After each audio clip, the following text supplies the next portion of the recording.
ke-38. Saat ini seluruh kedua keluarga sedang bertemu, membahas rencana pernikahan Mila dan Lionel. Setelah kelulusan Mila, sebenarnya ia berencana untuk melanjutkan kuliah. Lionel menyetujui keputusan Mila. Namun usia Lionel semakin bertambah. Kedua keluarga sepakat untuk menggelar pesta pernikahan. Dengan syarat meskipun sudah menikah Mila boleh melanjutkan pendidikannya. Felicia beserta Lynette sama sekali tidak keberatan. Justru mereka tetap mendukung keputusan menantunya, jika memang ingin melanjutkan kuliahnya. "Kemana saja kau temanku?" Celetuk Hilyas menyapa kakek Lionel yang juga datang, membahas pernikahan cucunya. Ia tidak menyangka ternyata cucunya itu mendapatkan pasangan keturunan Offender, yang tak lain cucu sahabatnya ketika waktu remaja. Sudah tua tetap saja ternyata kelakuanmu seperti dulu. Lihat aku sangat berwibawa, bijaksana, bahkan ketampananku tidak memudar. Sombong Levon, Hilyas menatap dengan heran. Meskipun sudah lama sekali ternyata penyakit narsis temannya itu masih menempel sampai di masa tuanya. Aku lebih tampan, lihat wajahku tegas, kumisku tipis menambah kesan kejantanan seorang lelaki. Hilyas menaikkan turunkan matanya, seakan meledek Levon dengan tengilnya. Brianna yang berbincang dengan Deliza melihat suaminya tengah berdebat beradu ketampanan menggelengkan kepala. Lalu pergi dari sana diam-diam. Seluruh keluarga mengikuti Brianna dan Deliza, meninggalkan dua kakek bocil yang masih sibuk berdebat. "Kau kumis, lihat janggutku sangat berkarisma." Hilyas melengos, lalu ingin menunjukkan kecantikan istrinya. "Istriku sangat cantik, baik hati, pintar memasak. Iya kan sayang, loh kok hilang? Sayang kamu di mana? Kenapa aku ditinggal?" Hilyas melihat ke sana kemari tidak menemukan keberadaan Brianna. "Hahaha, rasakan ditinggal istri, makanya jadilah suami sepertiku. Pasti istrimu akan menurut," ujar Levon. "Sebelum berkata seperti itu, lihat istrimu juga sama menghilang bodoh. Karenamu aku ditinggalkan kesayanganku. Dasar teman sialan." Hilyas melangkah pergi dari sana meninggalkan Levon yang masih tercengang. Tidak menemukan keberadaan Deliza di sana. Mila dan seluruh keluarganya saat ini berada di sebuah butik. Memilih sebuah gaun untuk pesta pernikahan. Mila keluar dengan gaun seperti Cinderella dengan hiasan renda berwarna putih. Respon seluruh keluarga memberikan tanda silang. Meskipun gaun itu indah, tapi seperti tidak cocok, dan kurang menonjolkan sesuatu yang berkesan. Mila kembali ke ruang ganti, lalu keluar mengenakan gaun putih. Bawahan seperti duyung. Untuk bagian pinggang sangat pas dengan lekukan tubuhnya. Semua keluarga memberi respon baik untuk gaun itu. Menurut mereka Mila terlihat sangat anggun dan elegan ketika memakainya. Lionel juga sudah menentukan setelan jas yang sangat pas dan serasi. Kemudian kembali ke Mansion Salvador. Tanpa mereka sadari dua bayi tua yang mereka tinggalkan sedang tantrum. Skip. 3 hari berlalu, tibalah pernikahan Mila dan Lionel diadakan. Lionel berdiri di atas altar menari kedatangan Mila. Kemudian pintu terbuka, kemudian pengantin memasuki kamar. "Chandra." "Belum bego, lu tau nikahan kagak sih? Sini lu. Gue jepit di ketiak gue biar otak lu waras," ujar Chandra geram. "Arthur. Emang salah ya? Maklumin apa? Sensi amat lu kayak cewek lagi PMS. Lagian wajar gue kagak tahu. Soalnya belum nikah hehe." Mila memasuki pintu gereja dengan digandeng oleh David dan Charles di kedua sisinya. Awalnya para tamu bertanya-tanya mengapa ada dua ayah. Pikir mereka. Namun setelah memberikan penjelasan, Charles sudah dianggap seperti ayah sendiri oleh Mila. Semua tamu undangan diam. Lionel menyambut tangan Mila yang sudah sampai di altar. Keduanya mengucapkan janji pernikahan. "Aku Lionel Andrew Salvador mengambilmu Mila Quincy Offender menjadi istriku.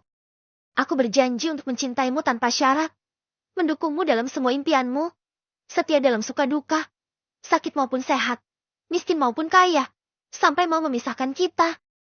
Demi kemuliaan nama Tuhan. Aku Mila Quincy Offender mengambilmu Lionel Andrew Salvador menjadi suamiku." Aku berjanji untuk mencintaimu tanpa syarat. Setia dalam suka duka, sakit maupun sehat, miskin maupun kaya, sampai mau memisahkan kita. Demi kemuliaan nama Tuhan.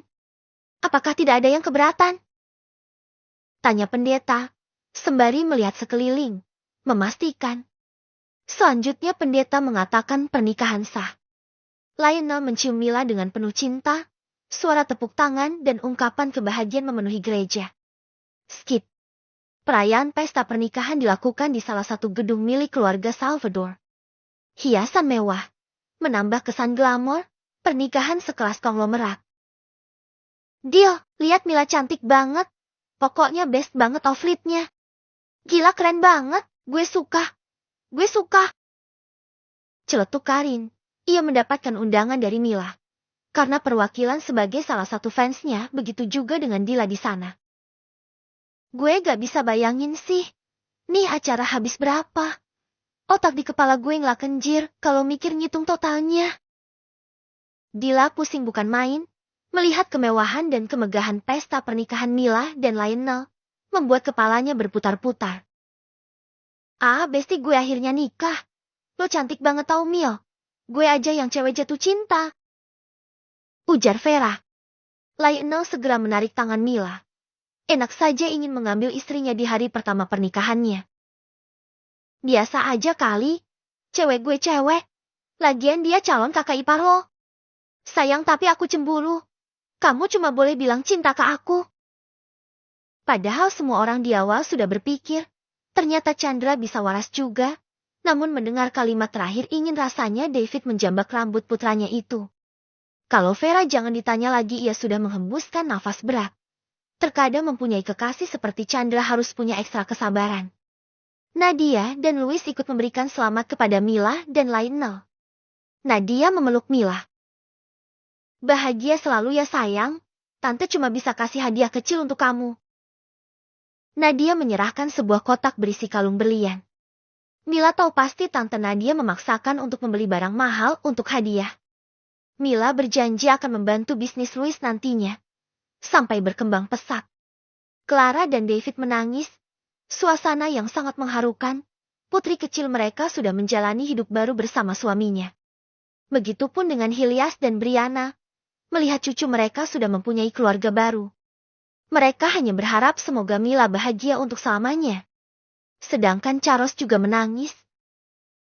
Zelin, lihat putri kita begitu cantik. Beristirahatlah dengan tenang istriku. Aku berjanji akan selalu menjaga putri kita. Skip. Tibalah malam pengantin, Mila mau mengingat perkataan Vera. Flashback. Mil, jangan lupa bikin ponakan buat gue. Bisik Vera kepada Mila. Mila hanya meringis malu. Vera memang sangat belak-belakan sekali. Sebenarnya bukan malu saja, tapi Mila takut katanya kalau pertama kali itu sakit. Makanya ia ragu untuk menjawab. And flashback. Baby kenapa lama sekali di kamar mandi? Aku juga ingin berganti pakaian. Lionel sangat gerah, ingin segera berganti pakaian. Mila mondar-mandir di dalam kamar mandi. Apa bisa kabur sekarang pikirnya? Tapi lewat mana pikirnya? Baby, aku tidak akan memakanmu sekarang. Jetty bukalah pintunya. Mila menyembulkan kepalanya melalui celah pintu. Ia memastikan Lionel tidak ada niat macam-macam terhadapnya. Tidurlah, aku akan mandi dan berganti pakaian dulu. Ujar Lionel lembut. Mila menganggukkan kepalanya lalu berlari menuju ranjang dan menutupi seluruh tubuhnya dengan selimut. Tak lama setelah itu ia benar-benar terlelap. Lionel keluar dari kamar mandi tersenyum gadisnya ternyata saat malu terlihat sangat lucu sekali. Tapi ia tidak akan memaksakan Mila jika belum siap. Kemudian membaringkan badannya di sebelah Mila dan memeluk istrinya.